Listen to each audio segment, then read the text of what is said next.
Production.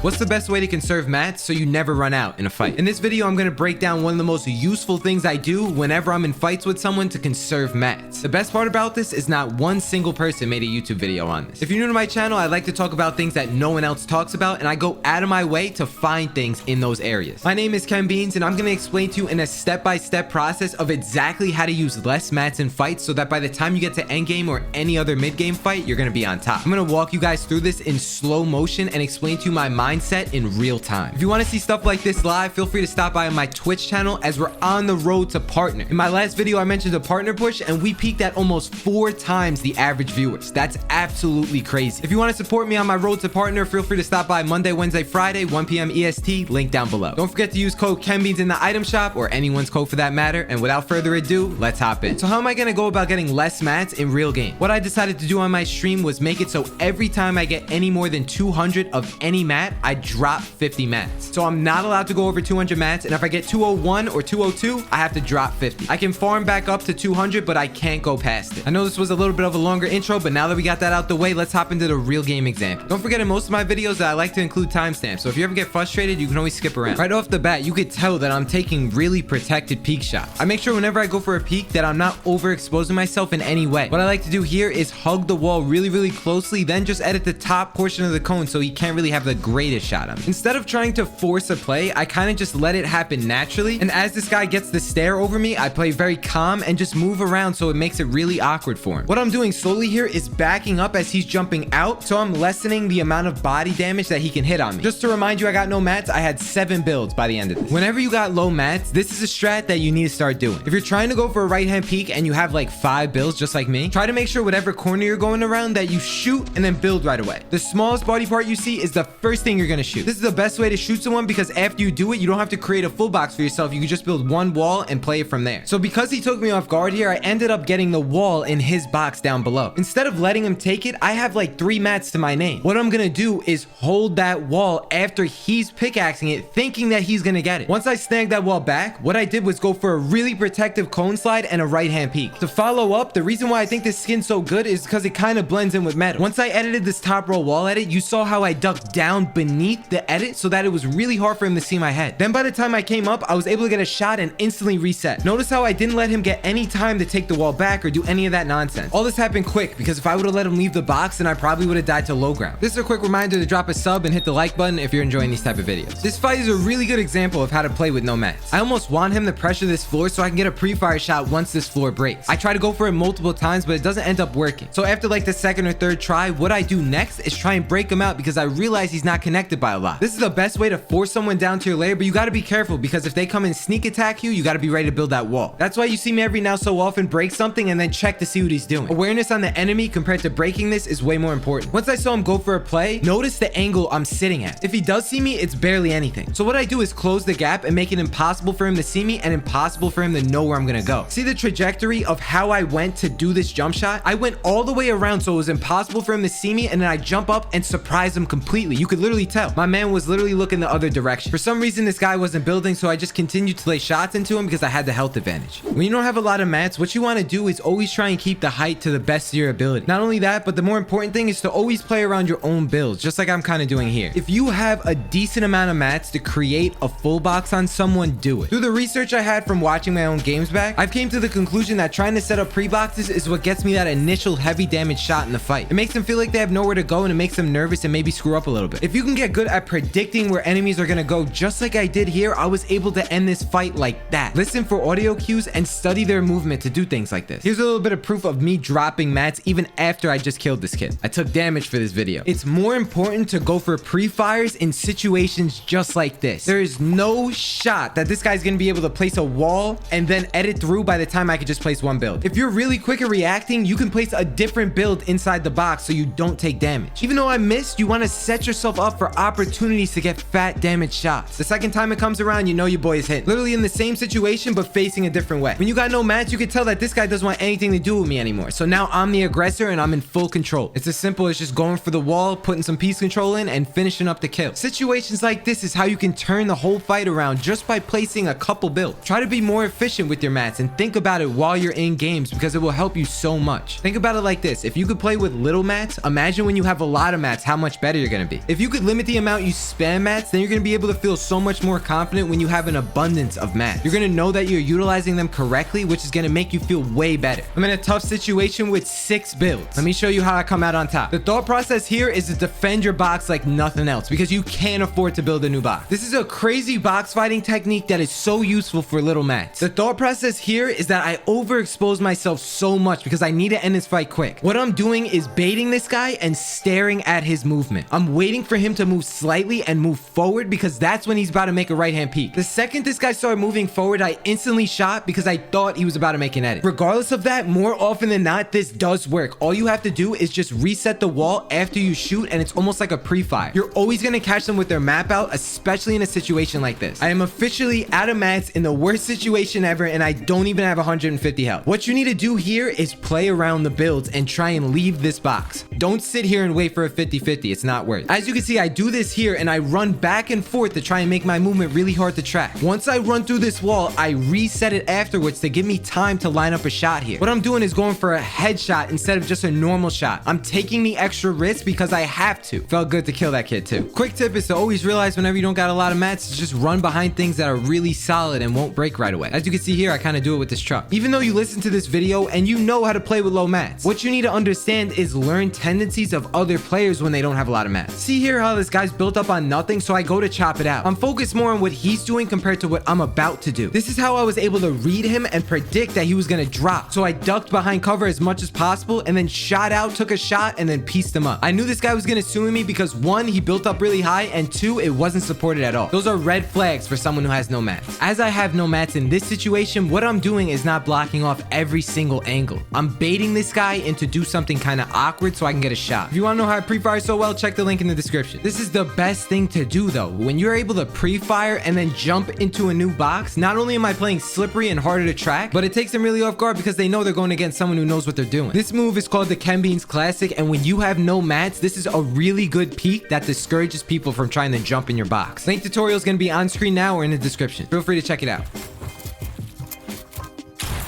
Not only do I have no mats in this clip, but I also have no shotgun. This is exactly what to do in a situation like this, so be prepared to watch this and understand it because you're gonna need to know this, I promise you. The shotgun spawns are not the best this season. What I'm trying to do is spray when he has his pickaxe out, but then not shoot him for a lot and then just place a wall. It's all about getting small chip damage. I'm kind of going for right hand peeks with an SMG, as stupid as that sounds. If I had a shotgun in this situation, it would have been the same type of thing, but instead I have to spray. What I wanted to do was get him full box so that he would feel uncomfortable and I would run in his face. The second I did that, I just ducked to the bottom left side, which is his right, which is the correct way to strafe if you guys are unaware. Then the only thing it comes down to is just hitting your shots, but being relaxed and calm in this situation. If you don't have a sense of calmness, then you're gonna have nothing. When you learn that, this is when you're gonna find that you're gonna have a beam in tight situations. This was the kid that I hit cracked about 3 times. I knew he was weak and I had no mat. What I have to do is force a box fight. A bad thing that happens though is that a third party rolls up. The move here is to put a barrier between me and the person on height, but also be able to box fight this guy. So what I do is just start out with placing cones, and then by the time that this guy starts spraying, I double up on that. Notice how I place both the floor and the cone and then move to an awkward angle to where I might not even be able to be seen. This is me forcing the fight though, and I have to go back, wall replace it, and I kill this kid and get his mat. Yo, I need to let you guys know something. I mentioned in the beginning of the video that I'm doing a partner push on Twitch. The support from you guys has been unbelievable and I appreciate it so much from deep down. It's as simple as dropping a lurk in the stream and it would help me get to partners so much more than you think. Not only do I need an average of 75 viewers, but sometimes on Twitch, even though you apply for a partner, just because you have the ability to apply doesn't mean that you're gonna get it. If we could just blow this average viewer count out of the window, then there's no way that I won't get partnered. The reason why I put this at the end of the video, because I know that if you made it this far, that you guys do enjoy this content. The link's gonna be down below. If you have any questions or want to chat, feel free to stop by. Shout out to everyone on the screen right now using code KenBeans. I love you guys so much. Without further ado, it's been your man KenBeans. I'll talk to you guys in the next video. Hope you have a wonderful rest of your day or a good night. Deuces, everyone. Peace.